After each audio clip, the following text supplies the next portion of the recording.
El Señor esté con ustedes y con tu espíritu. Lectura del Santo Evangelio según San Juan. Gloria a ti, Señor. Cuando se acercaba la Pascua de los judíos, Jesús llegó a Jerusalén y encontró en el templo a los vendedores de bueyes, ovejas y palomas, y a los cambistas con sus mesas. Entonces hizo un látigo de cordeles y los echó del templo, con todo y sus ovejas y bueyes. A los cambistas les volcó las mesas y les tiró al suelo las monedas. Y a los que vendían palomas les dijo: quiten todo de aquí y no conviertan en un mercado la casa de mi Padre. En ese momento sus discípulos se acordaron de lo que estaba escrito: el celo de tu casa me devora. Después intervinieron los judíos para preguntarle: ¿qué señal nos das de que tienes autoridad para actuar así? Jesús le respondió: destruyan este templo y en 3 días lo reconstruiré. Replicaron los judíos: 46 años se ha llevado la construcción del templo, ¿y tú lo vas a levantar en 3 días? Pero él hablaba del templo de su cuerpo. Por eso, cuando resucitó Jesús de entre los muertos, se acordaron sus discípulos de que había dicho aquello y creyeron en la Escritura y en las palabras que Jesús había dicho. Palabra del Señor. Gloria a ti, Señor Jesús.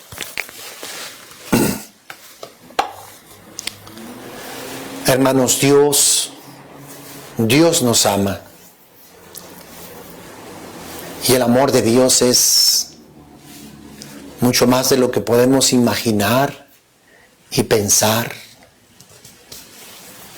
Y Dios ha manifestado este amor, que no escatimó ni siquiera a su propio Hijo, sino que lo entregó.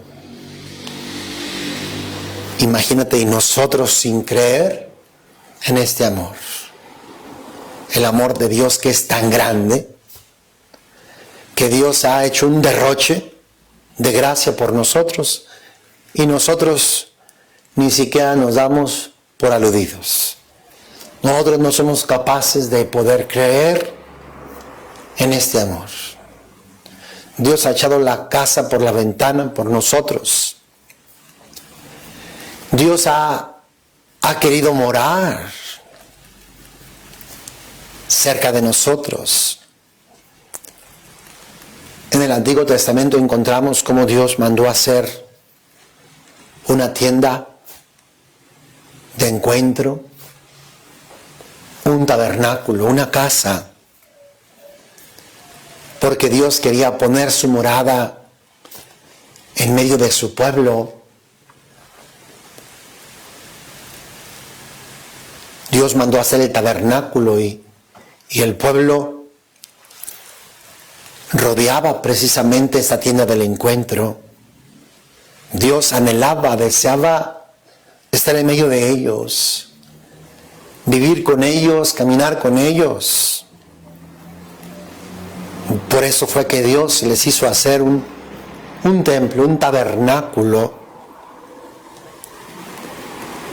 Dios no solamente quería morar en medio de ellos, sino que Dios, hermanos, se metió en nosotros.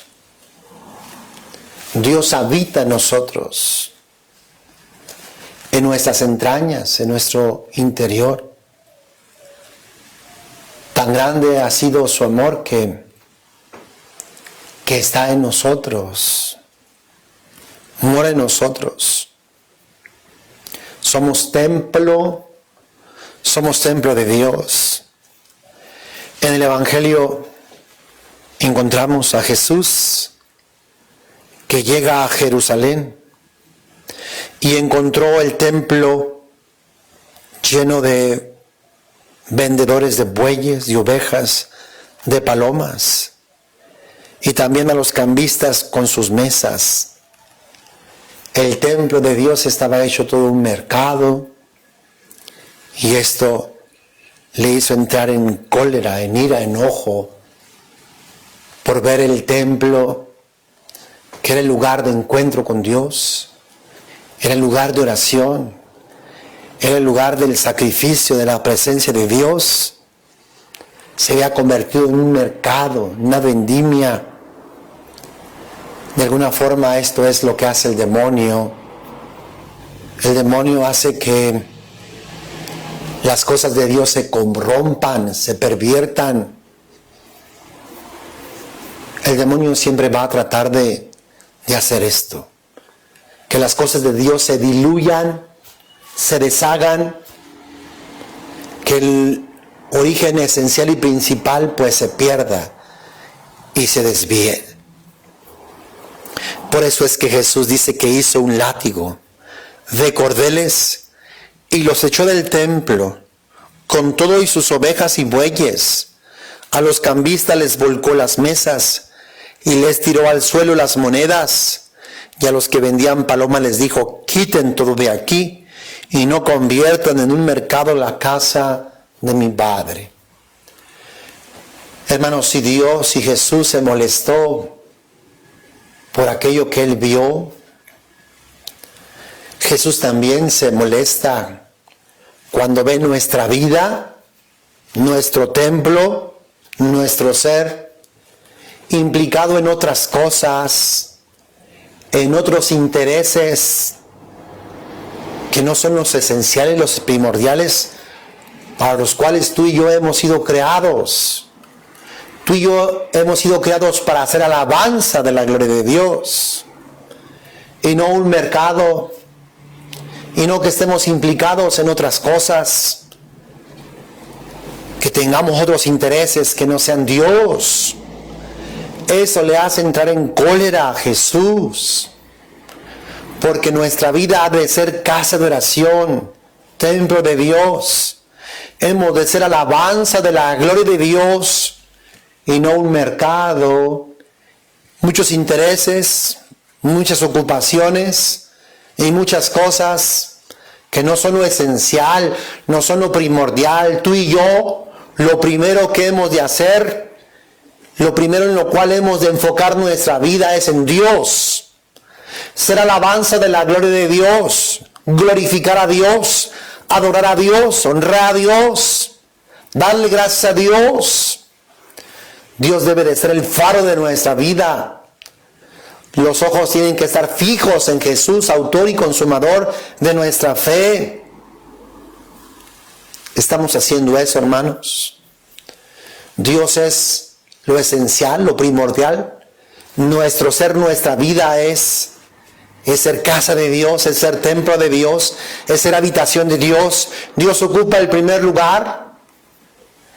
Pues si le damos la oportunidad a Jesús, Jesús entrará y volcará todo el mercado, todo el negocio, todos los intereses secundarios que no son esenciales. De seguro que Jesús entrará, volcará y tirará, echará fuera lo que no es esencial, lo que no es primordial en nuestra vida, en nuestra existencia. Jesús de alguna forma está enojado y molesto porque no somos casa de Dios, porque no somos templo de oración, porque nuestra vida no está enfocada y dirigida a Dios, que es lo esencial para lo cual hemos sido creados.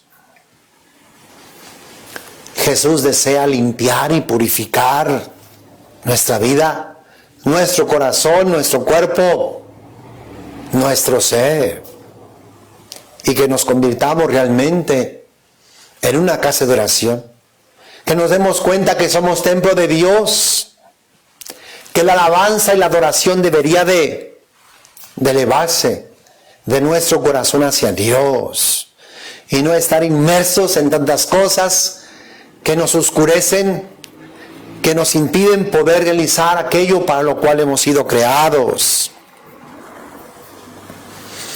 Jesús les dijo: quiten todo de aquí y no conviertan en un mercado la casa de mi Padre. Tú y yo somos la casa de Dios. Tú y yo somos el templo de Dios. Nos debemos a Dios. Dios quiere que realmente nuestra vida sea su templo, sea su casa, que Él pueda morar, que Él pueda habitar realmente. Dice que en ese momento sus discípulos se acordaron de lo que estaba escrito: el celo de tu casa me devora. Así es, hermanos, Dios nos ama. Dios nos ama tanto que no podemos imaginar. Y Dios esperaría que su proyecto en nosotros se cumpliera y se realizara.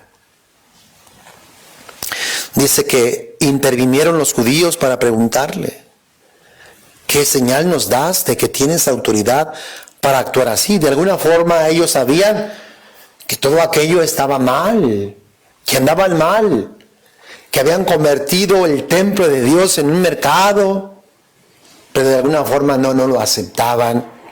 Le preguntan a Jesús: ¿qué autoridad tienes para actuar así?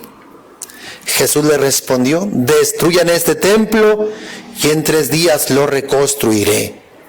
Jesús hablaba de su pasión, de su muerte, de su resurrección. A través de esto Jesús recuperaba la autoridad que el hombre por el pecado había perdido. Jesús, por su pasión, muerte y resurrección, va a recuperarlo todo, a readquirirlo todo, a comprarlo todo. Jesús es Señor del cielo y de la tierra. Y Jesús tiene poder y autoridad porque Él es el Señor. Él es el dueño de toda la creación. Los judíos pues no entendieron esto.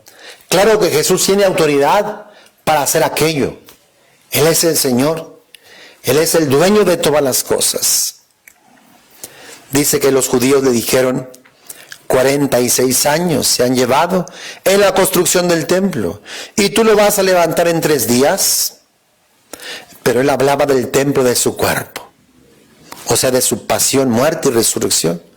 Por eso cuando resucitó Jesús de entre los muertos, se acordaron sus discípulos de que había dicho aquello y creyeron en la Escritura y en las palabras que Jesús había dicho. Hermanos, Jesús murió y resucitó para lavarnos, para limpiarnos, para purificarnos, para que seamos templos de Dios vivo. Dios demanda de ti y de mí una vida santa, una vida limpia, una vida pura, una vida sin pecado y sin mancha. Dios anhela y desea morar en nosotros, que no demos rienda suelta a nuestra carne, a nuestras impurezas y demás. Jesús desea que tú y yo seamos santos, limpios, puros. Busquemos la vida santa. Luchemos contra el pecado. No dejemos que el pecado nos domine. No dejamos que el demonio y ni el mundo nos oprima, nos esclavice. Con la gracia de Dios busquemos ser santos, porque Dios es santo. Y nada manchado y contaminado podrá ver al Señor. En el final de los tiempos Dios será como un templo. Dios será todo en todos. Dios nos llenará a todos. No habrá llanto, ni sufrimiento, ni muerte. No habrá dolor ni sufrimiento. Dios llenará. Dios será todo en todos. Que el Señor, hermanos, nos conceda esta gracia de vivir en su presencia y de que Él viva en nosotros, santificándonos día con día. Que Dios bendiga abundantemente a quienes escuchen esta reflexión. Bendiciones.